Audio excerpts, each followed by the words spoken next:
오늘 우리는 예수님의 부활을 새롭게 우리 마음에 새기고 또 그 부활의 은혜를 감사하는 날로 예배를 드립니다. 여기 뒤에 불을 켜세요.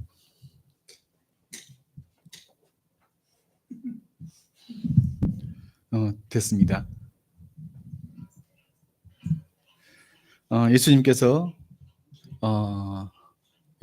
부활하셔서 우리와 함께하고 계시는 것은 확실합니다.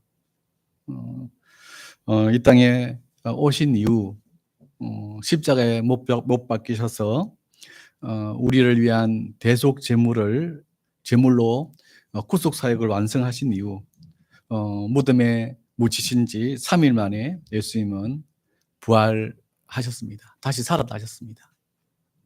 살아나셔서 40일간 제자들과 함께 계시다가 하늘로 승천하셔서 하나님 우편에 앉아 계십니다. 그리고 성령을 통해서 우리와 함께하고 계십니다. 부활하신 예수님이 우리를 지켜보고 있을 뿐 아니라 우리 곁에 계십니다. 제자들과 3년간 함께 하셨던 그 역사의 모습으로 우리 곁에 계십니다. 우리 곁에 계시는 예수님을 우리가 항상 의식하기 바랍니다. 우리 곁에 계신 예수님을 항상 우리가 느끼길 바랍니다.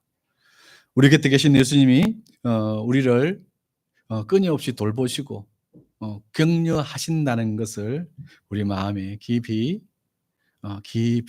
믿으시고 모셔드리기 바랍니다.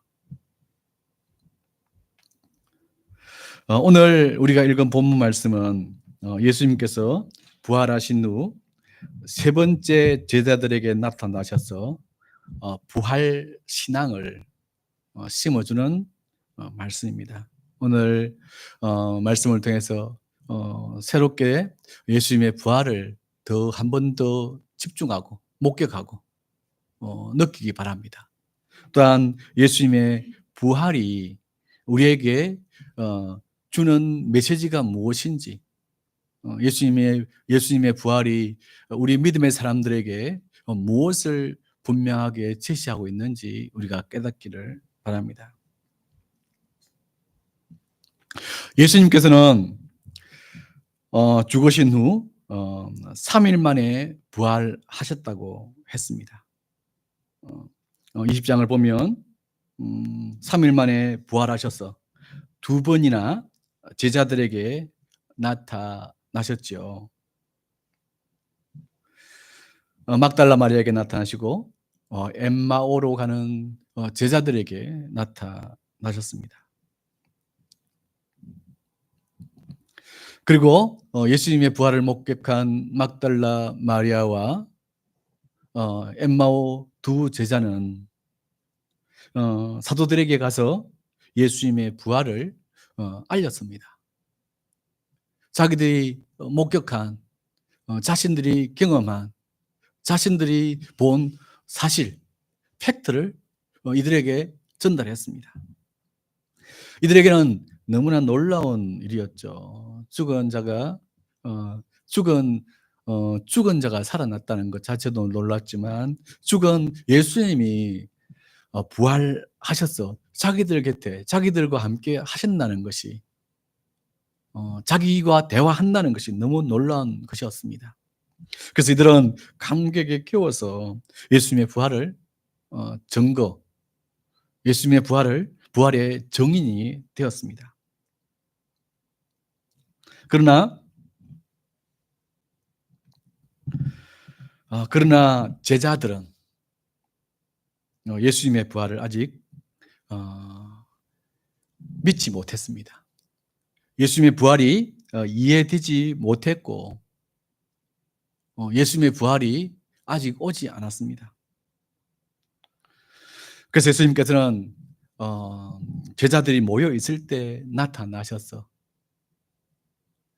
부활하신 모습을 보여줬습니다. 그럼에도 불구하고 부활이 실감되지는 않았습니다. 의안이 벙벙하고 실감되지 않았습니다. 그 이후에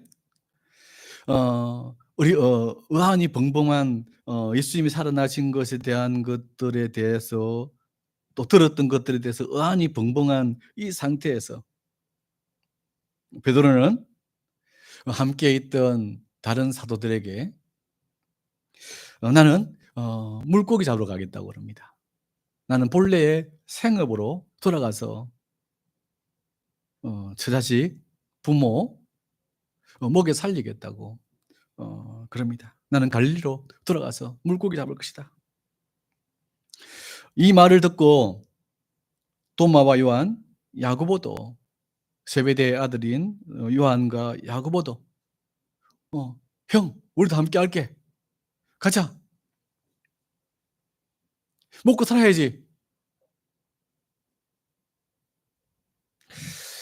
이들이 이렇게 하는 이유는 예수님의 부활이 잘 실감 안 되는, 정신이 약간 몽롱한 상태였기 때문이기도 하고, 이들의 속마음은 예수님의 죽으심 자체가 이들에게 너무나 큰 충격을 줬기 때문입니다. 너무나 큰 그들의 마음의 데미지, 상처, 충격, 패닉을 줬기 때문입니다. 이들은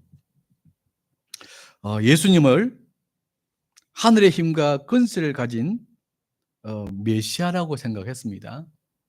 하늘의 힘과 권세를 가진 메시아이시기 때문에 국가 권력이 예수님이 하고자 하는 일을 막을 수 없고, 예수님께서 국가 권력을 의로서, 정의로서, 진리로서 깨뜨리실 거라고 생각했습니다. 심판하실 거라고 생각했습니다. 그래서 이스라엘을 회복시키고 마침내 메시아 왕국, 의와 공의와 진리, 정의가 하수같이 흐르는, 모두가 다 함께 더불어 공존할 수 있는, 잘생긴 사람이나 못생긴 사람이나 키 큰 사람이나 키 작은 사람이나 머리 좋은 사람이나 머리 나쁜 사람이나 어린 아이나 어른이나 흑인이나 황인이나 백인이나 모두가 어우러져서 전쟁도 없이 서로의 재능과 능력을 존중하면서 더불어 사는 그러한 세상을 만들 것이라 생각했습니다. 사막에 샘이 넘쳐나리라. 독사굴에 어린이가 손 넣어도 물지 않는, 사자들과 함께 뛰어노는 그러한 메시아의 시대가 마침내 올 것이라고 생각했습니다.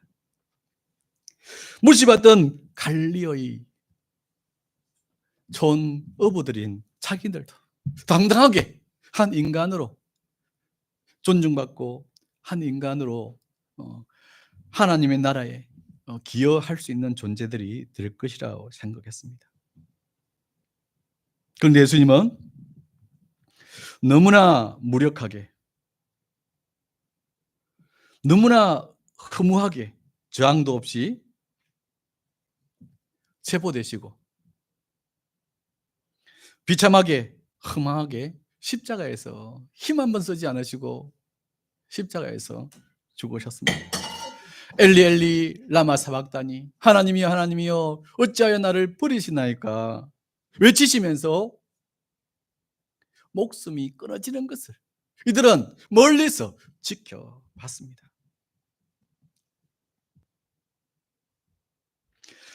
메시아를 통한 새 세상, 새 인생을 꿈꿨는데, 메시아를 통한 인류의 평화를 꿈꿨는데, 그 꿈이 예수님의 죽음과 함께, 예수님의 외침과 함께, 예수님의 숨이 끊어짐과 함께 허망한 것이 되고 말았습니다. 그들의 꿈이 물거품이 되고 말았습니다.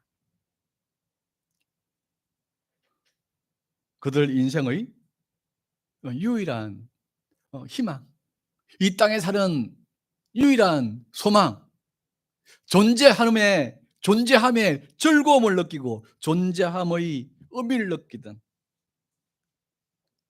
소망이 사라져 버렸습니다.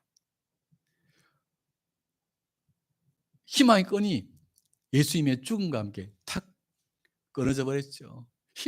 희망의 끈이 끊어져 버렸습니다.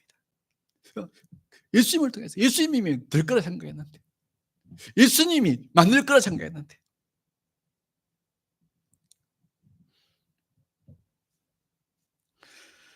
그래서 이들은 삶에 대한 낙이 사라져 버렸습니다. 이 세상은 애쓴다고 꿈꾼다고 변할 것도 아니고 그냥 그렇게 흘러가는 대로, 그냥 되는 대로 살아야 된다는 생각이 들었습니다. 예수님까지도 희망을 주지 못한다는 생각을 했습니다. 비참하게 죽어버렸으니까. 그래서 이들에게는 예수님의 부활 소식도 그렇게 큰 감동을 주지 못했습니다. 부활하신 것이 사실일지라도 힘 한 번 사용해 보지 못하고 죽으셨던 것 같이 자신들의 삶에도, 이 인류에도 어떤 영향도 주지 못할 것 같았던 것입니다.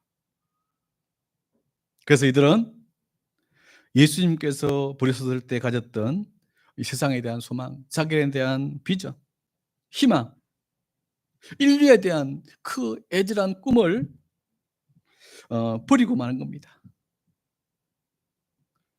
그리고 먹고 살기 위해 일하는 그냥 일상으로 먹고 살기 위해서 하루하루 생명을 유지하기 위해서 살아야 되니까, 죽을 수는 없으니까, 죽으면 고통스러우니까 살아야 되기 위해서, 살기 위해서 일상으로 돌아간 것입니다.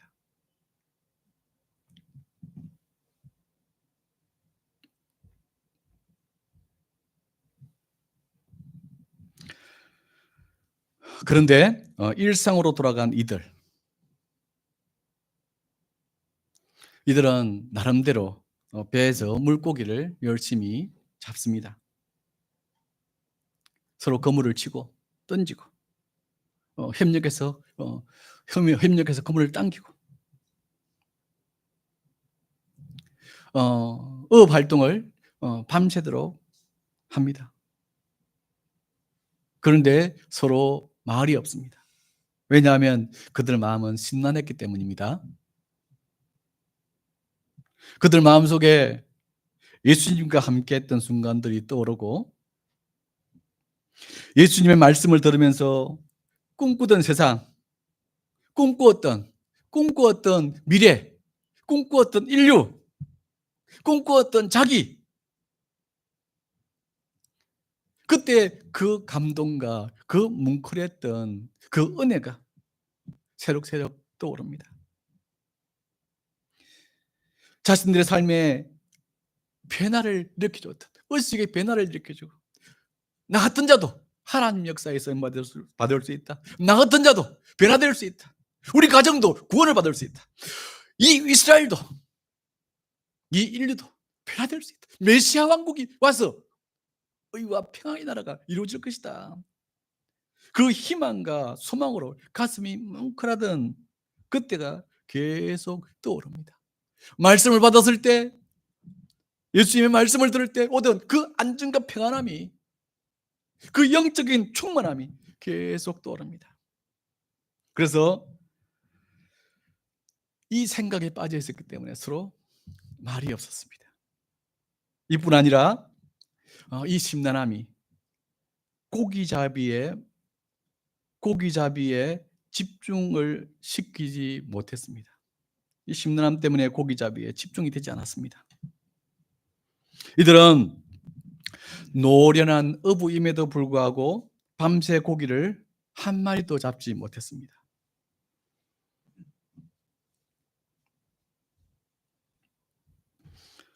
이러한 이들에게 부활하신 예수님이 찾아오셨습니다.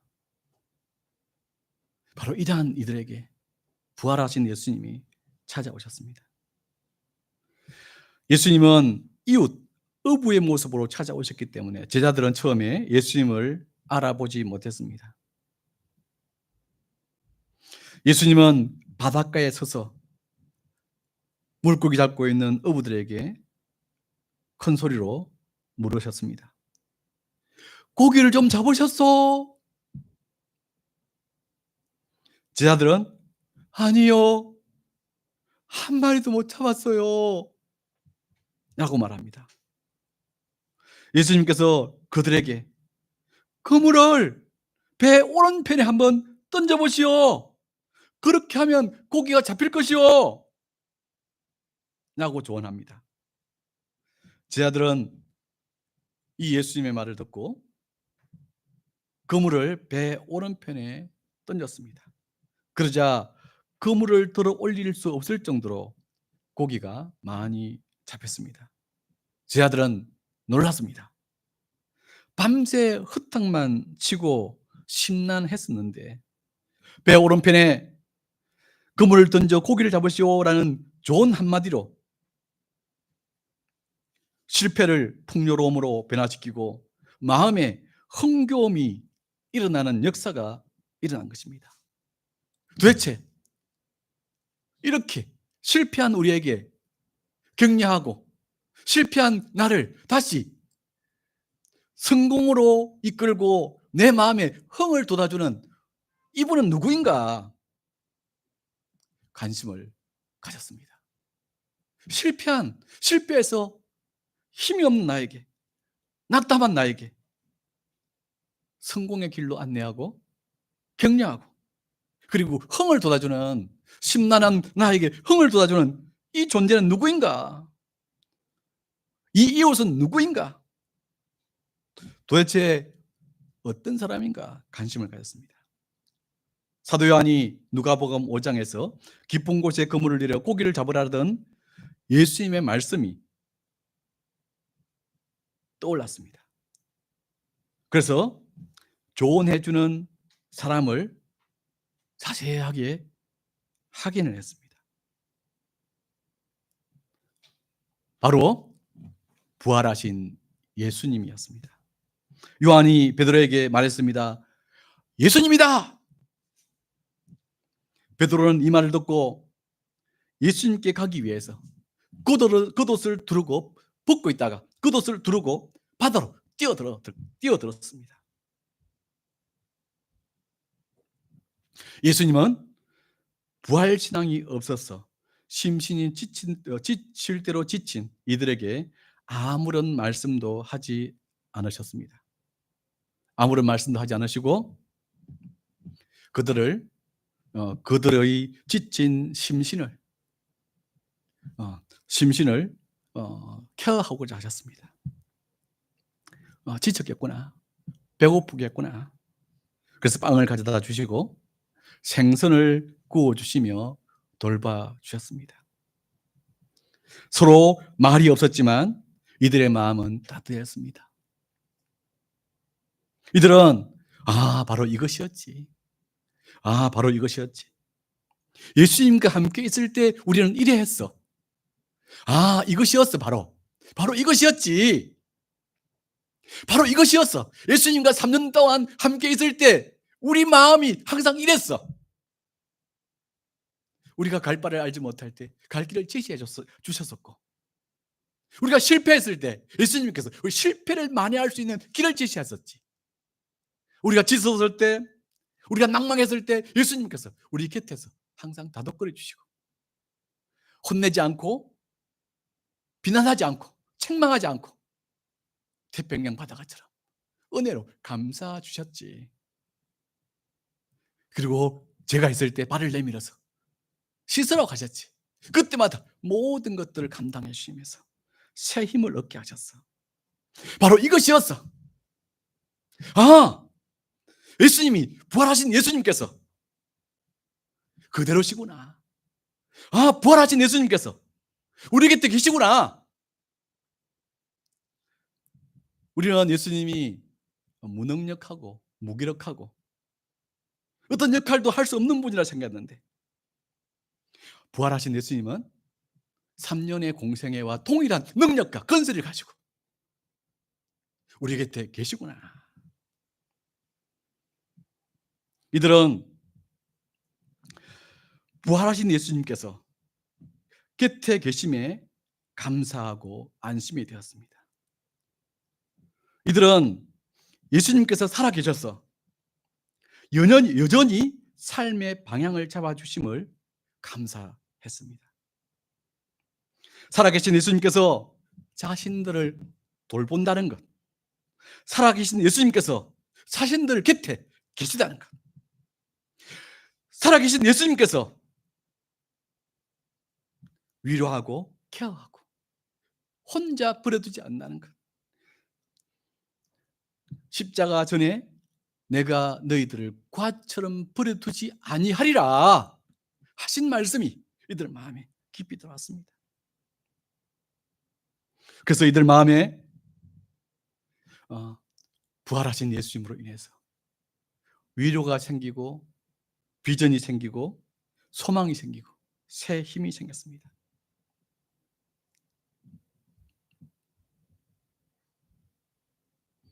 이들은 예수님의 죽음이 끝이라 생각했습니다.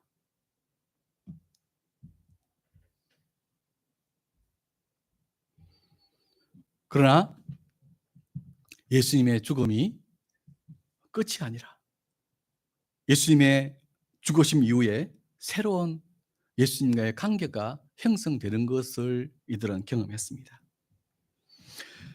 예수님과 함께함으로 조찬 시간이 풍성해졌습니다. 비록 침묵만 흘렀지만 제자들의 마음이 뜨거워졌고 제자들의 마음에 부활의 믿음이 새록새록 일어났습니다. 삶의 소망이 생기고 의에 대한 확신이 일어났습니다. 이 인류에 대한 변화의 소망이 생겼습니다. 주님이 부활하셔서므로 마침내 승리하고 믿음의 사람들이 하나님의 영광을 누릴 것이라는 확신이 왔습니다. 예수님의 부활이 제자들의 마음에 들어오자 외로움도 사라지고 무력감도 사라졌습니다. 제자들은 예수님의 죽음을 보면서 꿈과 희망이 끝났다고 생각했죠. 그렇죠. 죽음은 끝이니까. 그러나 예수님의 죽음은 끝이 아니었습니다. 그렇죠? 죽으면 끝난다고 생각했습니다. 그러나 예수님의 죽음은 끝이 아니었습니다. 죽음의 절망 뒤에 부활의 역사가 있었습니다. 제자들은 죽음의 뒷장에 있는 부활을 몰랐습니다. 부활하신다는 것을 몰랐고 부활 후에 예수님의 능력을 몰랐습니다.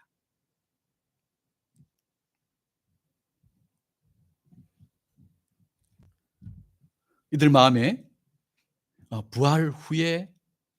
죽음 후에 부활이 있다는 것이 마음에 들어오자 극악적 절망이 희망으로 바뀌었습니다.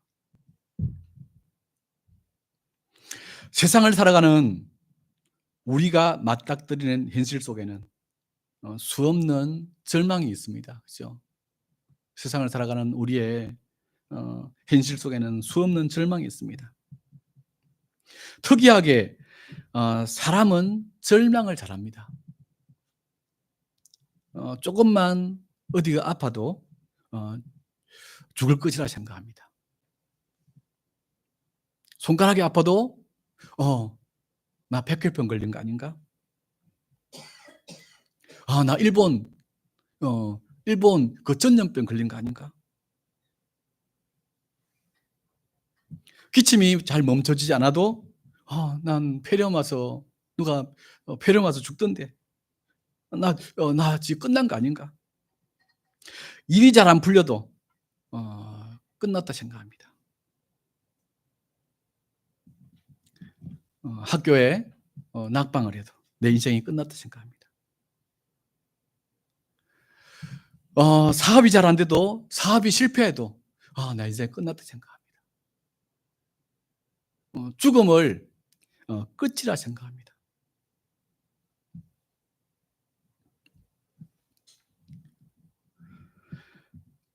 부활이 있는 하나님의 사람들에게 끝은 끝이 아닙니다. 끝났다고 생각되는 그때 그 뒷장이 있습니다. 예수님이 죽으신 거기가 끝이라 생각했지만 그 뒷장이 있었죠. 뒷장이 뭐죠? 부활입니다.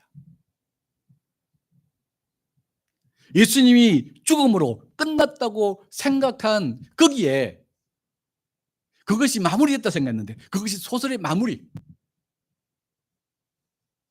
그것이 예수님의 삶의 마무리, 그것이 인류의 마무리라 생각했는데 아닙니다.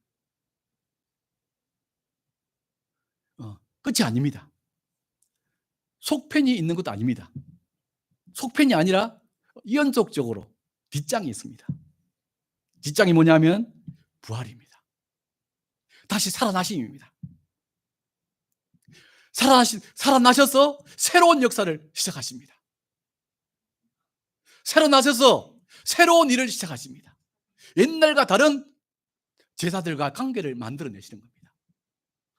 옛날과 다른 제자들과의 만남을 만들어내시고, 옛날과 다른 제자들의 내면의 역사를 만들어내십니다. 그죠? 예수님이 부활하심으로 제자들이 뭐로 바뀌느냐면 투사로 바뀝니다. 제자들이 살아나심으로 투사로 바뀌죠. 요즘에 조국이 돌풍이 돼요. 나 조국을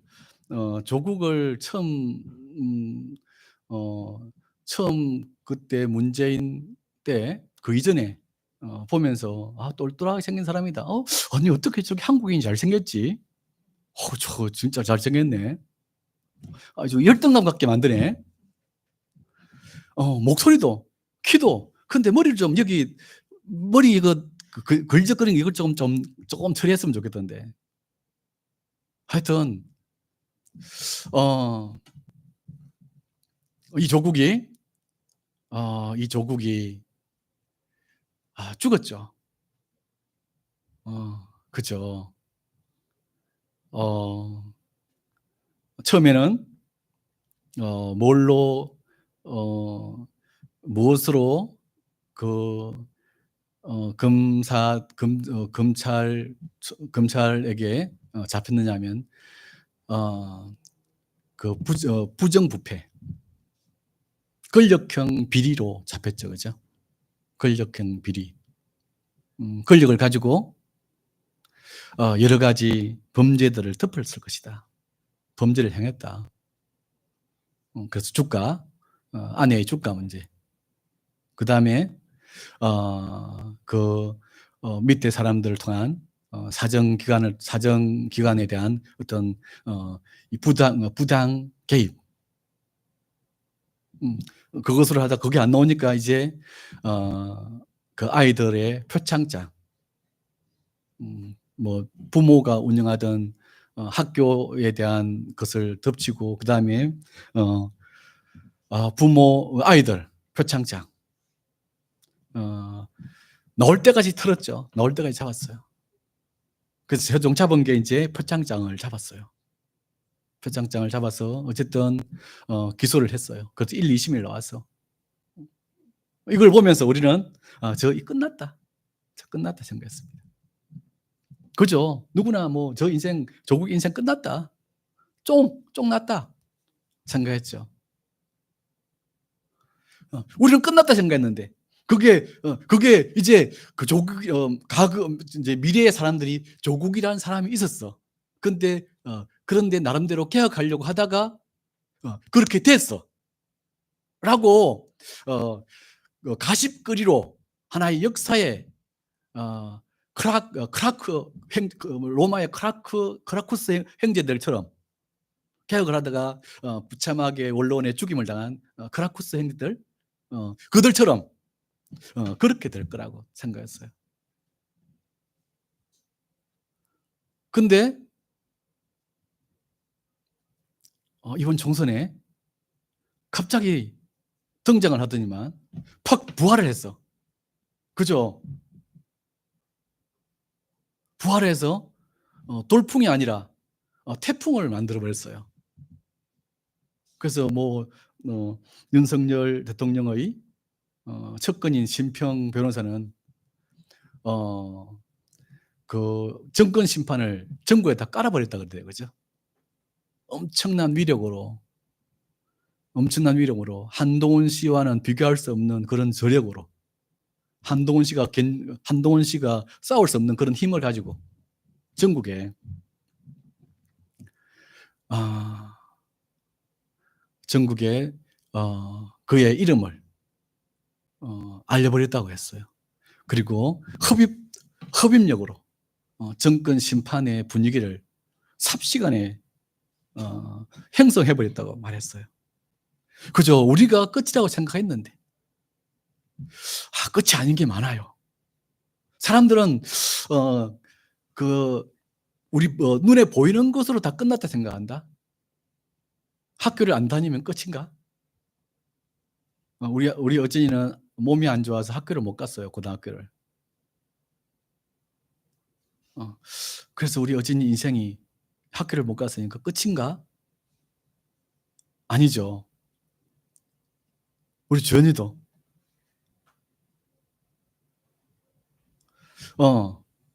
다른 사람과 좀 다르게 일반적인 걸 안 가니까.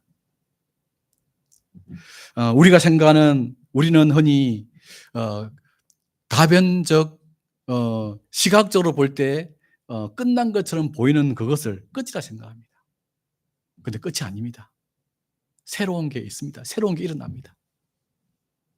예수님께서 죽음 후에 부활하심으로, 죽음 후에 부활을 통해서 제자들에게 죽음이 끝이 아니라 새로운 세계다, 새로운 역사, 새로운 세계가 있다는 것을 보여주셨습니다.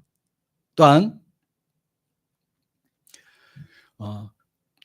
죽음 이후에 예수님과의 관계가 새롭게 진전되고 새롭게 열린다는 것을 보여주셨습니다.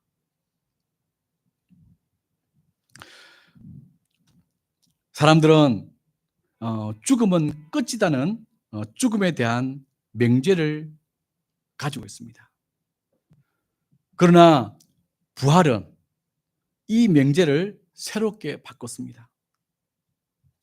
부활은 죽음에 대해서 이렇게 정의를 내립니다. 죽음은 끝이 아니라 그 뒷장에 새로운 역사가 펼쳐진다. 죽음이라는 사전적 의미는 끝이다, 끝났다 입니다. 그죠? 끝났다, 끝이다. 끝이다, 끝났다. 우리는 끝이다, 끝났다 느낄 때가 있죠. 끝이다, 끝났다. 마르다 근사님도 끝이다, 끝났다 생각할 수 있어요. 이 나이에. 그죠? 끝이다, 끝났다. 이 나이에, 이 여건에서 끝이다, 끝났다. 모든 것을 다 동원했는데 끝이다, 끝났다. 그것이 죽음에 대한 인류의 정의입니다. 부활로 인한 그리스도인들의 죽음에 대한 정의는 전혀 다릅니다.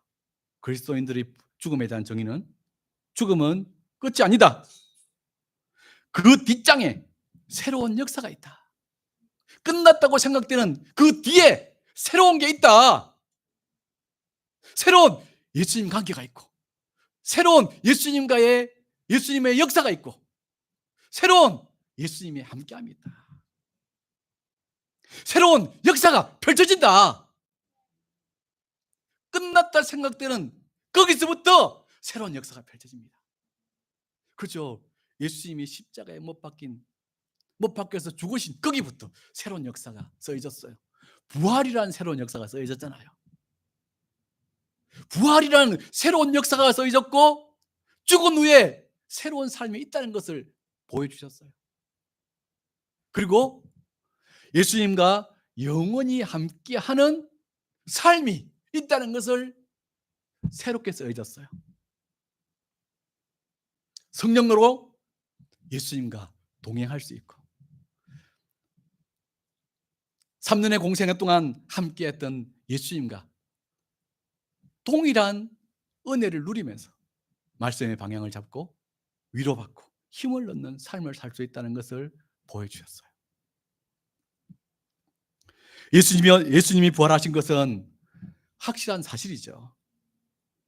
부활하셔서 우리에게 죽음은 끝이 아니라 새로운 역사의 시작임을 예수님은 우리에게 알려주셨습니다. 예수님의 부활의 그 역사를 목격한, 예수님의 부활의 그 역사에 동참한 우리는 새로운 관점으로 이 세상을 바라봅시다. 절망되고 낙담되는 희망이 없는 그 상황에서 뒷장을 봅시다. 내 아들이 희망이 안 보이나요? 이 성격, 이놈은 끝이야. 이놈은 가망 없어. 내 딸이 희망이 안 보이나요? 내 부모가 희망이 안 보여요? 우리 부모는 글렀어. 안 바뀌어.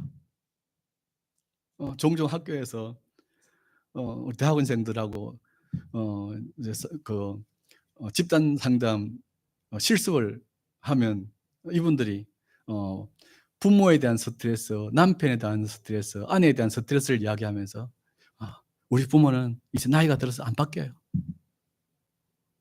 우리 배우자도 안 바뀌어요. 걸렀어요. 이 나이에 뭐 끝이다 생각되는 그 뒷장이 있습니다. 그렇죠? 우리 그리스도인들에게는 끝이다 생각되는 그 뒷장을 봐야 돼. 그 뒷장이 우리에게는 있습니다. 그 뒷장을 우리 그리스도인들은 봐야 합니다. 그 뒷장에 새로운 역사가 펼쳐집니다. 바뀌지 않을 것 같은 우리 자녀, 바뀌지 않을 것 같은 우리 부모, 역사가 일어나지 않을 것 같은 우리의 환경들을 예수님이 부활하심으로 뒷장이 있다는 것을 보여주셨습니다. 뒷장이 있는 것을 믿읍시다. 새로운 역사가 있는 걸 믿읍시다. 절망적인 그 상황이 끝이 아니라 새로운 역사가 이루어지는 것을 믿읍시다. 그래서 우리는 부활을 믿는 우리는 끝이라고 생각될 그때 절망하고 낙담하고 포기하지 말고 기대합시다. 홍해 앞에 놓여진 이스라엘 백성들이 끝이다. 하나님 역사에는 끝이 없습니다. 그들은 끝이라 생각했지만, 이제 죽었다 생각했지만 하나님은 그 뒷장을 이미 가지고 계셨죠. 그죠? 뒷장은 뭡니까? 너희들이 한 번도 경험하지 못하고 너희들이 한 번도 보지 못했던, 너희들이 한 번도 듣지도 못했던 홍해를 가르는 역사를 만들 것이다. 그것을 너희가 보리라. 물이 산처럼 쌓여서 그 길로 마른 땅같이 건너는 그 역사를 너희가 체험하리라. 뒷장이 있잖아요.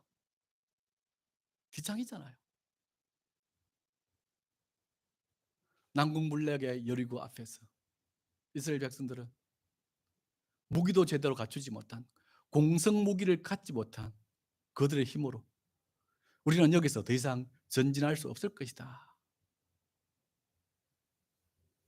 끝이다 생각했습니다. 그런데 하나님은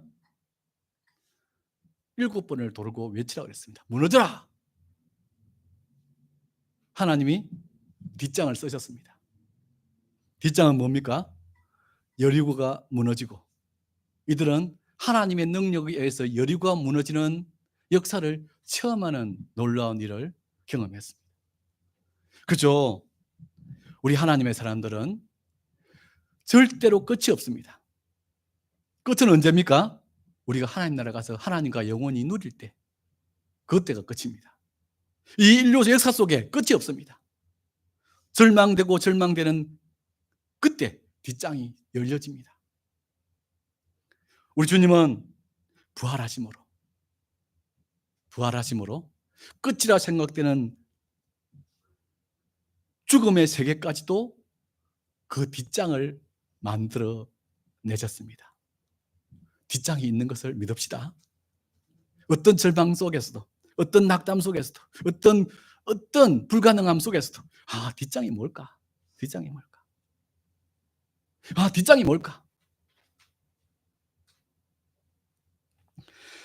이뿐 아니라 부활하신 예수님은 우리와의 관계도 새롭게 만들어 놓으셨습니다.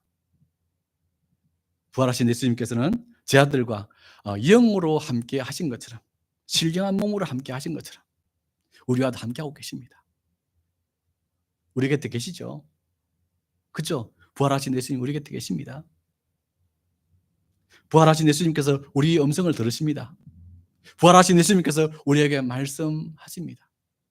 부활하신 예수님께서 우리를 위로하시고 우리를 케어하십니다. 이제 예수님과 우리 관계는 새로운 관계가 되었습니다. 그래서 우리는 영원히 예수님과 함께하는 삶을 살게 된 것이고 또 살고 있는 것입니다. 부활하신 예수님의 함께하심을 우리가 깊이 믿읍시다. 그리고 이 예수님과 함께 이 인류 삶 속에 힘있게 살 수 있길 바랍니다. 그리고 예수님의 부활하심을 의지해서 하나님 나라가 이 땅에 이 인류 가운데 이루어질 것을 소망합시다. 예수님께서 부활하셔서 이 인류를 새롭게 만들어 가실 것입니다. 기도하겠습니다. 오늘 오신 하나님 아버지, 예수님께서 낙담과 절망 속에 끝났다고 생각하는 제 아들에게 찾아오셔서 새로운 장이, 새로운 부활이, 새로운 삶의 세계가 있는 것을 보여주셔서 감사합니다. 죽음은 끝이 아니라 새로운 뒷장이 연결돼서 흐르고 있는 역사인 것을 알게 하셔서 감사합니다. 저희들도 낙담되고 절망적인 상황을 끝으로 보지 않고 새로운 뒷장을 보게 하여 주옵소서. 또한 부활하신 예수님과 동행하는 삶을 살게 하여 주옵소서. 예수님 이름으로 기도드립니다. 아멘.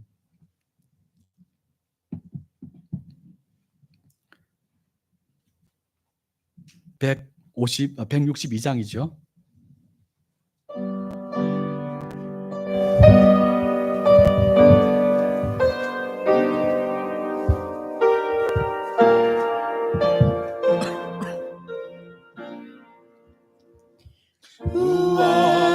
부활하신 구세주 나 항상 섬기네.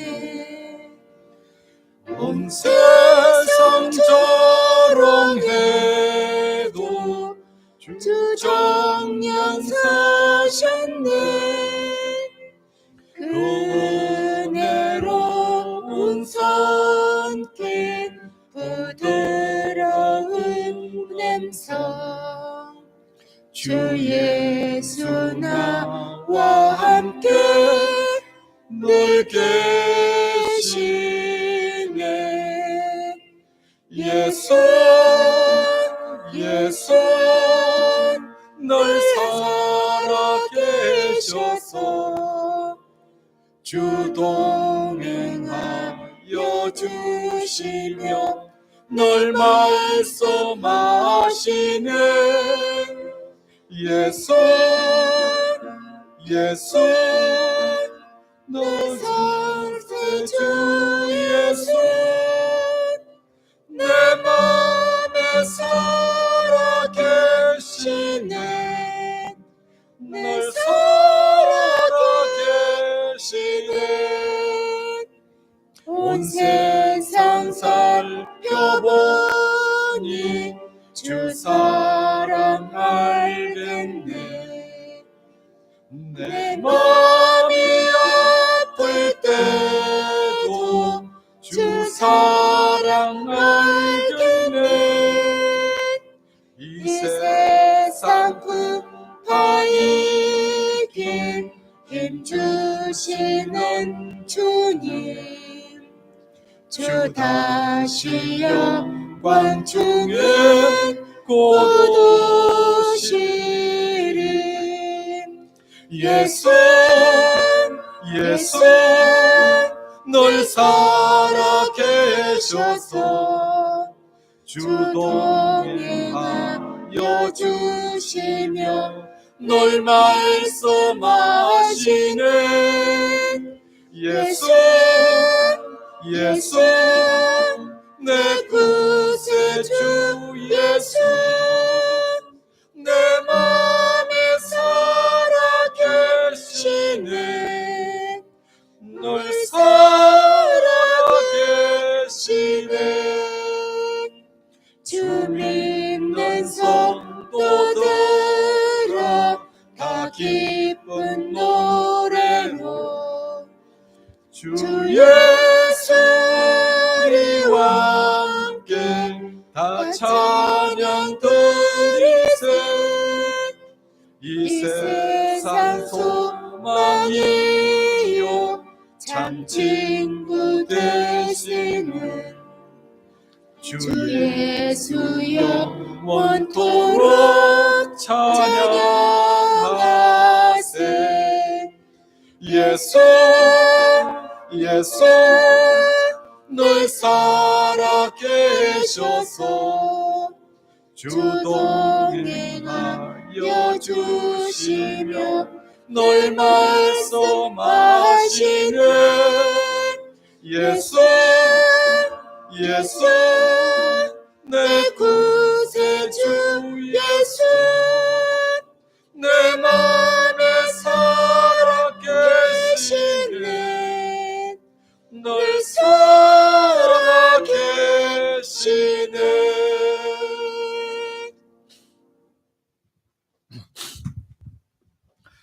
오늘 우리 성탄 부활절 예배로 함께 할 수 있어서 감사드립니다. 계속해서 우리 요한복음 6장 9절 오병이어의 그 중심을 우리 마음이 잘 주님께 반응하도록 우리 계속 기도하기 바랍니다. 우리 후원자들 또 교회 학교 청년부 또 외국인 청년들 또 우리 지체들의 일터들 우리 기도회를 위해서 계속 기도해 주시기 바랍니다. 그리고 어제 우리 주연이가 시험을 봤어요. 중졸 시험을 봤어요. 중졸 검정고시를 봤어요. 잘 봤어요. 박수 쳐주세요. 거의 과목당 하나씩 정도 틀린 것 같아요. 과목이 하나씩 정도 틀린 것 같고 한 과목이 조금 한 과목은 자기가 원하는 만큼은 안 나온 것 같아. 100점이 2개. 100점이 2개구나. 자, 우리 주연이가 그냥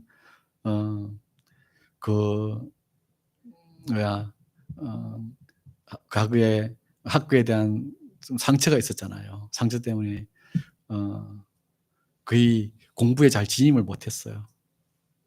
너무 힘들어했어. 정말 너무 안타깝게 힘들어했어요. 그치. 그래서 그 엄마는 너무 낙담됐을 걸. 주연이 스스로도 낙담하던데요. 뒷장이 있어. 뒷장은 뭐예요? 검정고시 100점에 2개. 하나, 대부분이 한 개 틀리는 거. 그것이 뒷장이에요. 이 뒷장이 또 있다? 이 뒷장은 어떻게 펼쳐질지 한번 봐보죠. 주연이 히스토리가 펼쳐지거든. 하여튼, 감사드립니다. 예수님의 역사는, 부활의 역사는 계속 이렇게 펼쳐질 겁니다. 우리 삶에. 뒷장이 계속 펼쳐질 겁니다. 어떻게 펼쳐지는지 한번 봐보죠. 저도 우리 유락이 보면서 뒷장이 계속 펼쳐지더라고. 뒷장이 계속 펼쳐질 거예요. 우리 교회 역사도 뒷장이 있어. 뒷장이 어떻게 우리 생각하지 못한 뒷장이거든. 교회 역사는 우리가 생각하지 못한 뒷장이에요. 아마 우리 지체들이 다 알지 몰라요. 제가 서울에서 일을 하다가 제가 간간히 말을 하는 것 같은데 사람들 뭐 계속 돕고 이런 일을 하다가 신용불량자가 됐다는 것 알고 있죠? 제가 말했나요? 신용불량자가 됐어요. 근데 저만 된 게 아니라 같이 일하던 사람 다 됐어요. 다 됐어. 마다 근사님은 안 됐었구나. 온유 전사님, 사라 전사님, 지금 복지 일을 하고 있는 오은복 전사님이라는 거기도 다 신용불량자가 됐어요. 돈 나올 데도 없는데 신용불량자가 돼서 온유 전사님은 뭘 했느냐면 법원에 하는 게 뭐지? 파산 신청을 했어요.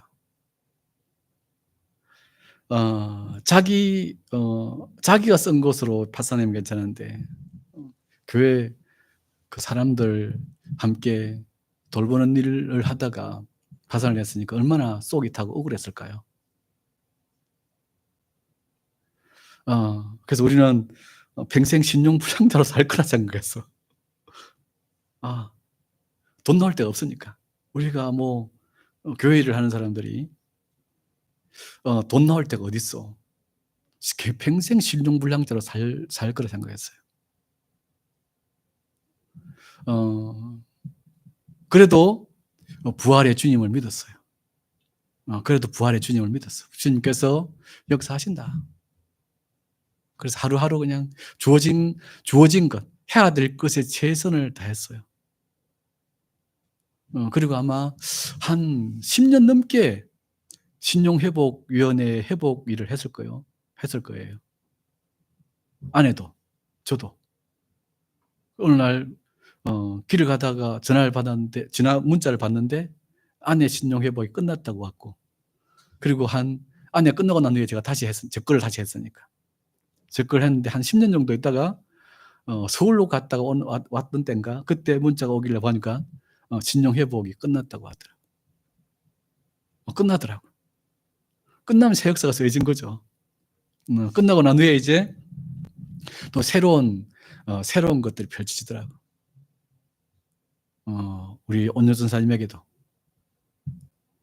그렇게 하나님 역사를 위해서 파산한 그 금액보다 더 큰 걸 하나님이 주셨어요. 생각할 수 없는 것들이죠. 그리고 그렇죠. 우리가 서울에서 파산했던 그것보다 더 큰 것을 하나님은 아무것도 없는 이 항무지 같은 빈 곳, 이 연기에서 그것을 채워 주셨어요. 새롭게 일을 하게 하시더라고요. 그죠. 서울에서 토스트점 하면서 사람들 돌보는 일을 하고 있었어도 그것도 의미가 있었겠지만, 근데 이곳에 와서 상담 사역이라는 새로운 어떤 세계로 진입을 했어요. 그것을 열어주셨어요. 뒷장이 있더라고. 뒷장이 있어요. 뒷장 있어요. 뒷장 있어. 그거는 제2장이 아니야. 그냥 1장의 연속으로 뒷장이 있어. 근데 우리는 자꾸 그게 끝이라 생각해. 아니야. 연속돼요. 그래서 우리는 믿음으로 부활하신 주님을 바라보면 됩니다. 믿음의 삶을 살면 됩니다. 그러면 하나님께서 모든 것들을 주십니다. 광고 시간에 메시지를 연장했습니다. 뒷장입니다. 그 성공부 우리 워크숍을 위해서도 계속 기도해 주시기 바랍니다. 그리고 우리 성공부도 계속 우리 필요할 때 도움을 요청할 수 있기를 바랍니다. 그러면 우리 축도로서 예배를 마치겠습니다. 지금은 우리 주의 크신 은혜와 하나님의 무한하신 사랑과 성령님의 내주 교통하심이 이 시간 부활의 주님을 붙잡는, 부활의 주님과 함께 하기 원하는, 또 부활의 주님을 믿고 뒷장이 있는 것을 바라보는, 소망하는, 또 그것을 기대하는 열방의 모든 지체들 가운데 지금부터 영혼까지 함께 있기를 축원하나이다. 아멘.